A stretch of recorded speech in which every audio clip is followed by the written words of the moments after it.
So in case you are just now tuning in, this is the I Love Jeet Kune broadcast number 318, the one about is Dog Brothers a Jeet Kune outfit? And no, I have not flipped my gourd, even though I might not flip the switch on the microphone. Thank you, Greg Kennedy. I have not gone mad. You can blame Mick Tully for all of this. So as you guys are logging in, if you'd be kind enough to hit the like button and feel free to continue doing so throughout the broadcast. Greg, Jamie, tell me if you hear me now, right? If you're catching the simulcast over on the YouTube, please be sure to like and subscribe and hit the notification bell over there. But of course, the best thing you can do is to share this video and spread the word about the I Love Jeet Kune broadcasts, right? Okay, so I still need somebody to tell me if there's sound or not. Okay, thanks, Greg. Right, so if you know the history of Dog Brothers, and I'm sure there are many of you on here who will see this, who do, you can hang up. You don't need to spend any time with this. But just in case there are some of you who are unfamiliar, I will do a little bit of a breakdown for you, right? So many of you will be aware that there's a contention in the JKD world that Filipino martial arts has nothing whatsoever to do with the art. And the reason why I feel anticlimactic about this is because online over the past few days, there have been multiple posts about weapons training, about Jeet Kune, about its relationship and what have you. Now, I blame Mick Tully because, as I said, he's the one who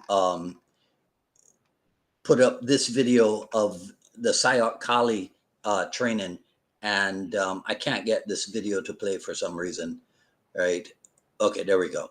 All right, so Mick put this up, and his question was, you know, does this have any relationship in your mind to Jeet Kune training?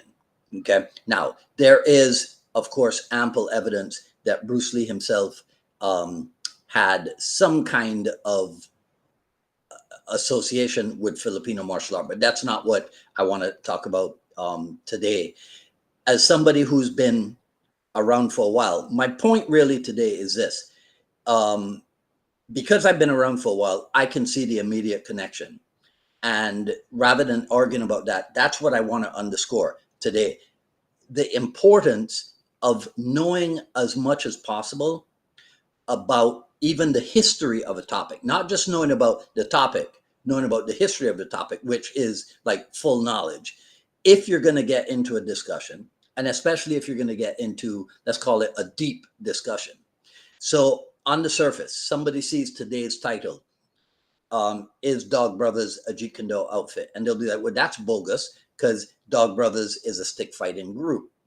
But then if you know the history of the Dog Brothers, then you will know that it was born out of a thing at the Inasano Academy called the After Midnight Group. And I used their picture in the postcard in the preview postcard. Let me see if I can grab it quickly. This is the people from, this is from the actual, I found it also, I've had it before, but I found it on the Dog Brothers website. And I don't have a way of highlighting it or whatever, but those of you who recognize people like Mark Denny or Mark Sells, Steve Grody, Burt Richardson, you'll see their faces in here. And so on the website, they say this is the After Midnight Group. And from what I understand, they were named that because the stuff that they were doing, the full contact stick fighting, did not occur during regular class time. All right. So that's where it was born. Mark Denny, through his meeting with Eric Naus and becoming interested in what Eric was doing, he brought it over to the Inasano Academy. Right. So, but now here's the other point that I want to make about this. That's not necessarily new to the Inasano Academy, because at the Filipino Kali Academy, which preceded the Inasano Academy, full contact weapon sparring had already been a thing. So if you look in Sifu Dan's Art and Philosophy book, this is the 1970s knife sparring, not that one, right? This is double stick versus the staff, staff versus staff, right? All that type of thing. That had been going on years previously. So it was not necessarily new to the Inosanto Academy, but in the form of what eventually became Dog Brothers, yes, it's definitely new, right? Now, why was this going on at the Kali Academy? Well, because it was simply in keeping with the JKD methodology of making full contact sparring the crucible or the ultimate testing ground for the development of technical proficiency. Now, that sounds quite de facto for today, but keep in mind, it was, I think in his writings, he says with 1966, in a letter to William Chung, I think Bruce Lee says in 1966, when he started he changed the gist of his training to full contact sparring with protective equipment, right? So understand that back then, that was not, that type of training, full contact sparring, was not, with protective gear, was not the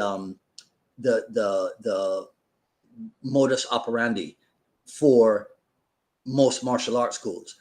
A lot of martial arts schools back in those days focused on like kata performance and what have you. And then when they did go to the kumite, right, to the sparring, it was sometimes no contact sparring, or if it was contact, it was kind of the 1 point thing, you know. So like you throw your hand in and pull it back real fast, and the judges score that as a point, and then you reset and you start, you go over again, right? So all I'm saying is that in 1966, what Bruce Lee was doing was not common in the martial art world.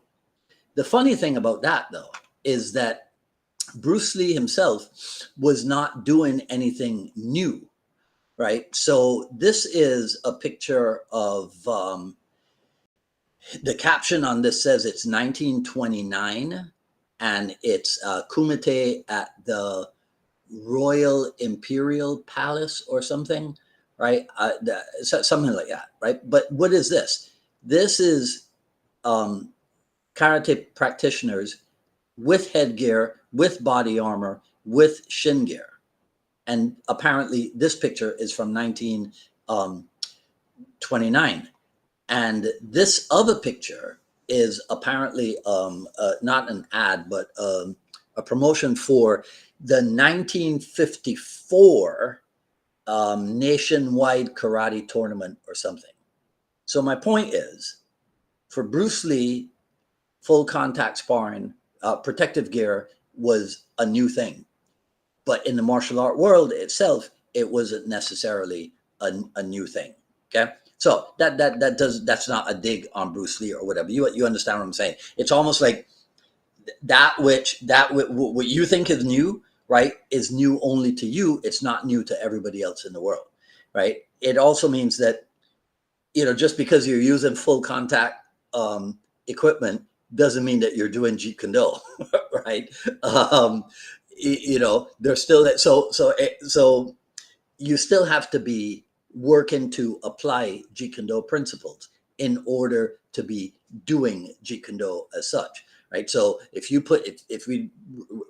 relegate it to stick fighting, if you just put protective gear on and then there's no strategy, right? There's no concept behind what you're doing. You just get out there and you start swinging at each other wildly.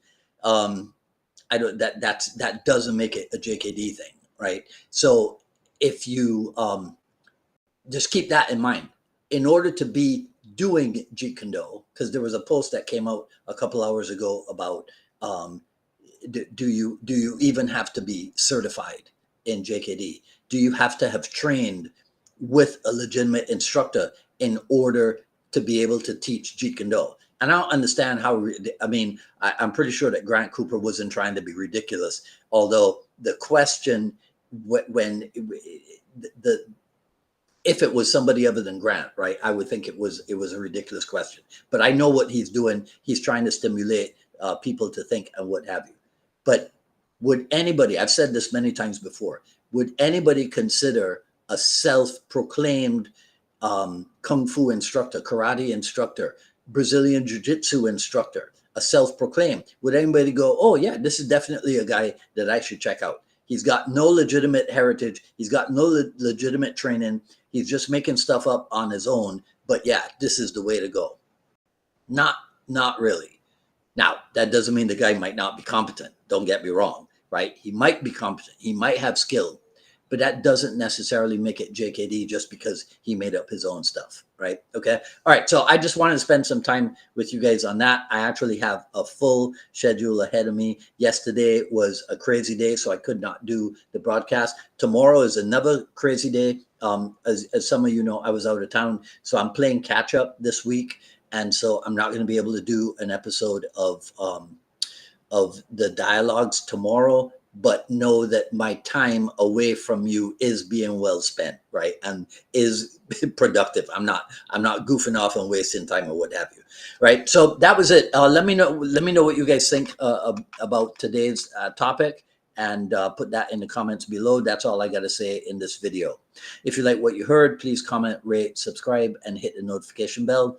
Follow me on Twitter at Dwight Woods and on Instagram at Dwight D. Woods. At paypal.me/UnifiedMA Miami, paypal.me/UnifiedMA Miami.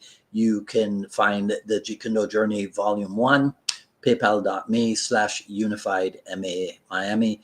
You can also support the program by going to jkdrebel.com, click on the Rebel Gear link, and that's where you'll see stuff like this. The official UMAA Kali JKD t-shirt.